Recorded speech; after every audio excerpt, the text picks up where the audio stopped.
de parte de los condenados. Incluso ya se rechazó un pedido de la condenada Francisca Andino de salir de allá del penal de Mingaguazú. Buenas tardes, doctora, ¿cómo está? Buenas tardes, Raúl. También un saludo a Liz. Gracias por el contacto.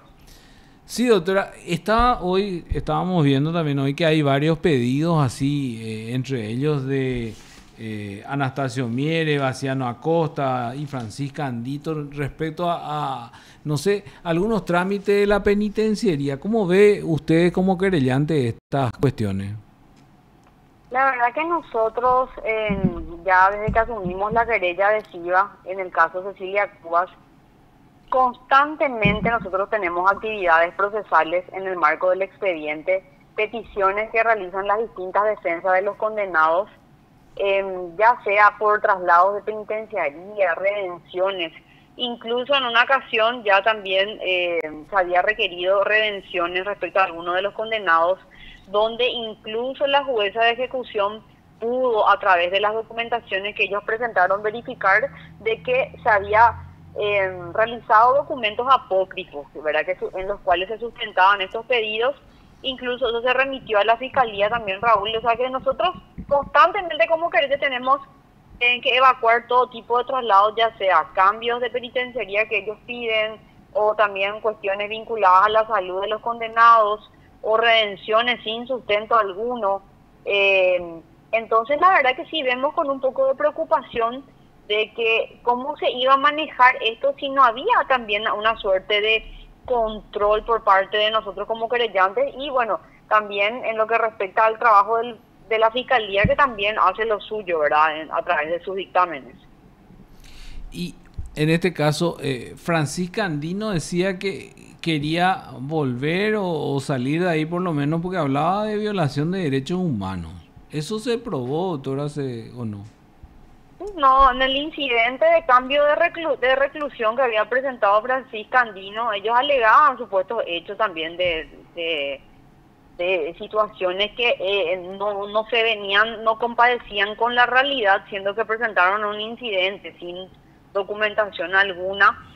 Ellos cuentan con un régimen bastante importante que está establecido, a recordar nomás también a la audiencia, de que ellos fueron condenados no solamente en la pena privativa de libertad, sino también deben cumplir determinadas medidas de seguridad por la gravedad de los hechos que ellos habían cometido en aquel tiempo, ¿verdad? Estamos hablando de secuestro, asesinato, una organización criminal bastante definida y que ha marcado un antes y un después también dentro de la historia del Paraguay con estos secuestros. O sea, no estamos hablando de cualquier tipo de persona que está privada de su libertad, sino que también la política criminal y también el trabajo investigativo que se tiene que hacer respecto a estas personas y el seguimiento que se tiene que hacer a estas personas privadas de su libertad también es una responsabilidad del Estado, para evitar que este tipo de conductas se proliferen dentro de la penitenciaría o que se potencien dentro de la penitenciaría. Entonces es ahí donde también nosotros, cubriendo todos esos detalles como representantes de la familia Cubas, siempre estamos muy atentos a cualquier tipo de movida que ellos quieran hacer. Incluso también notamos de cómo en muchas ocasiones ellos requieren visitas de personas del extranjero, vinculadas también a determinadas organizaciones, supuestamente en la búsqueda de los derechos humanos, pero también hay un derecho humano de la familia que ya nunca le va a recuperar a Cecilia Cubas, ¿verdad?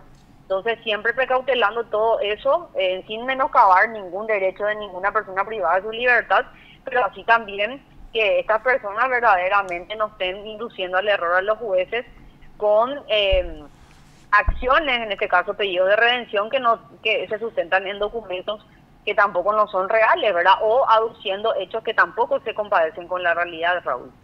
Doctora, en este caso, en el caso de Francisca Andino, veo que en el 2000 tiene una condena de 22 años de prisión y 8 años de medida de seguridad. En el 2027 cumple esta prisión. Luego, ¿dónde tendría que darse esta medida de seguridad? Porque según la ley tiene que ser en otro establecimiento que no sea la prisión donde está. Así mismo, ¿verdad? Lo que pasa es que también acá tenemos que ser realistas, Raúl, que dentro del sistema penitenciario contamos con un déficit Y hoy el cumplimiento estricto de no solamente de esa normativa, ¿verdad? O de ese tipo de situaciones no se cumple, sino que verdaderamente hay muchas cuestiones que tienen que ser superadas por parte del sistema penitenciario, ¿verdad? De que ellos tienen que cumplir en otro lugar, lo tienen que hacer, pero eso es una deficiencia del Estado que no es solamente de este gobierno, sino de muchos otros. Sabemos que hoy tampoco no tenemos que tener reos que estén privados de su libertad, aquellos que con los condenados con los no condenados, pero también esa es una premisa que nunca se cumplió. O sea y que hoy tenemos más personas privadas de libertad sin condena firme, todos prácticamente unidos a los condenados. Si bien es cierto, yo creo que hay intenciones, pero nunca pasó de eso, ¿verdad? De ser meras intenciones del gobierno de hacer eso. Y también muchas veces uno cuando pregunta por qué no se puede dar cumplimiento a ello, es porque también tenemos una realidad jurídica importante. Hoy si vamos a abrir penitenciarías para solamente cubrir con condenados, no vamos a tener prácticamente una cantidad importante de personas, siendo que pocos son los que tienen condena firme, y vamos a tener una población penitenciaria mucho más extensa para aquellas personas privadas de libertad, ¿verdad? Entonces también al Estado no le convendría económicamente abrir penitenciarías, pero eso no es solamente culpa del sistema, sino que también del sistema penitenciario, te digo, sino que también del sistema en sí, que también contribuye a hoy tener personas privadas de libertad, también fruto de actuaciones deficientes de los agentes fiscales, ¿verdad? Y en este caso, doctora, o sea, por lo que me dice, pareciera que usted vaticina que ahí va a cumplir sus 8 años. Entiendo que sí, ¿verdad? Porque tampoco no tenemos con claridad dónde ellos estarían cumpliendo su medida de seguridad, ¿verdad? En principio. Ya, y cambiando el tema, doctora, y respecto a... la estafa a los colonos menonitas. No, yo quería preguntar sobre Payos Cubas. Bueno, yo voy a preguntar primero sobre esa causa, doctora. Tenés muchas causas. ¿Cómo estás? ¿Cómo estás, Liz? Todo bien. Con relación a la causa de estafas a colonos menonitas, se había hecho último las audiencias a principios de este mes, audiencias de imposición de medidas. Queremos saber un poco cómo avanza esa causa, porque había incluso un juez de Benjamín Acebal en la mira. No sé cómo avanza esa investigación, doctora. Justamente nosotros como querella hemos solicitado avanzar también con la investigación en lo que va en la línea también de lo que fue la actuación del magistrado, del magistrado de Villa Hayes que intervino en ese proceso. Sí. Estaba pendiente la realización de una constitución en el juzgado para ir a verificar también en determinadas actuaciones que se venían haciendo y de cómo en cierta medida también, esto no lo digo yo, lo dijo el jurado en juiciamiento a través de un decisorio donde hicieron notar las deficiencias de aquel juez que obviamente ordenó un interdicto, porque también así como hay las mafias de los pagarés, hay también una mafia de los interdictos para poder justamente generar posesiones ilegales de tierras privadas, porque así también nosotros hemos descubierto que estas tierras que eran vendidas por este alto funcionario del Poder Legislativo eran tierras privadas, y que obviamente acá hay una responsabilidad también, independientemente de la responsabilidad penal, hay mucho todavía por hacer en cuanto a la responsabilidad de los jueces que posibilitaron incluso otorgar interdictos de posesión sobre tierras que no le pertenecían a los peticionantes, ¿verdad? Entonces eso también forma parte de nuestra línea de investigación como querellante, y bueno, que ya está hoy en manos de la Fiscalía y esperemos que avance también y que se pueda llegar a todos los responsables de esa causa, ¿verdad? Falta entonces esa constitución y algunas diligencias más, doctora, para poder ver si es que merece o no una imputación el juez. Así mismo, estamos expectantes también porque creemos que no solamente aquí fueron responsables los que hoy están imputados, sino que también habría una suerte de mano del mismo Poder Judicial a través de los jueces. Claro. Recordar que el juez de Villa Hayes no era ni siquiera un juez competente para poder entender en un interdicto de posesión, claro, que fue el peticionado por este funcionario del Congreso, ¿verdad? Y que cómo se tramitó todo ese procedimiento de interdicción sin realizar, alegando una supuesta constitución en las tierras que eran privadas. O sea, ¿cómo eso puede justificar un juez eventualmente? Haciendo una hipótesis, doctora, en esta causa, incluso es hasta llamativo, ¿verdad? Cómo se confabularon y llegaron hasta un juzgado para poder tener apertura y hacer todos estos trámites de manera irregular. No sé si podríamos decir que hasta recibieron algo. No sé cuál es la hipótesis de ustedes. Y bueno, lo que pasa es que justamente esa forma parte de la investigación, ¿verdad? De que había un esquema bien montado y dentro de ese esquema también nosotros consideramos que había una importante ayuda, entre comillas, de los jueces que otorgaban estas resoluciones totalmente amañadas con un contenido falso, porque esa es la realidad. Estos abogados sabían perfectamente que estas personas no tenían la posesión de las tierras y los jueces avalaban esos actos haciendo entender, incluso en este caso a los colonos, que supuestamente ya estaban todas las documentaciones.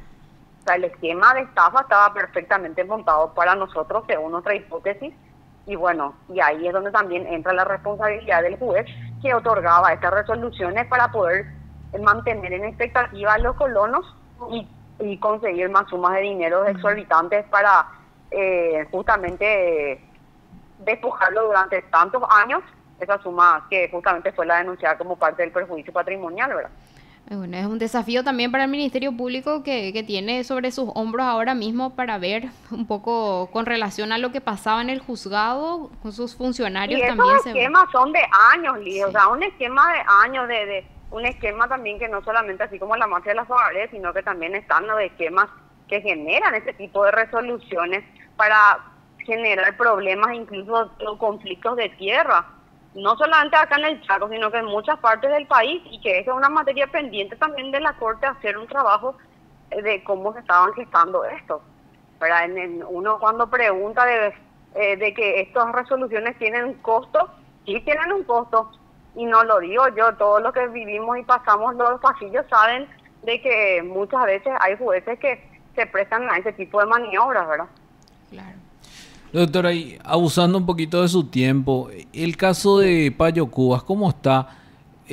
¿La Fiscalía había apelado finalmente esta resolución que dispuso que se juzgara en el Alto Paraná? Asimismo, el Ministerio Público recurrió la resolución del Tribunal de Sentencia y ya se nos corrió traslado de eso. Bueno, nosotros contestamos justamente el día de ayer, le podemos facilitar también nuestra contestación. Por favor. Ellos consideran que sí es competente el tribunal de la capital, pese a que los fundamentos del tribunal eran bastante sólidos. Nosotros hemos acreditado que efectivamente todas las circunstancias fácticas no acontecieron aquí en la capital, sino que en muchos lugares del país. Y bueno, ahora, en cuanto a la decisión de que haya ido a Ciudad del Este, va a ser una cuestión que también nosotros eventualmente como defensa vamos a considerar y a analizar si efectivamente también plantearíamos una excepción de incompetencia, porque tanto para esta defensa no es competente ni el tribunal de apelación para poder estudiar esto, ¿verdad?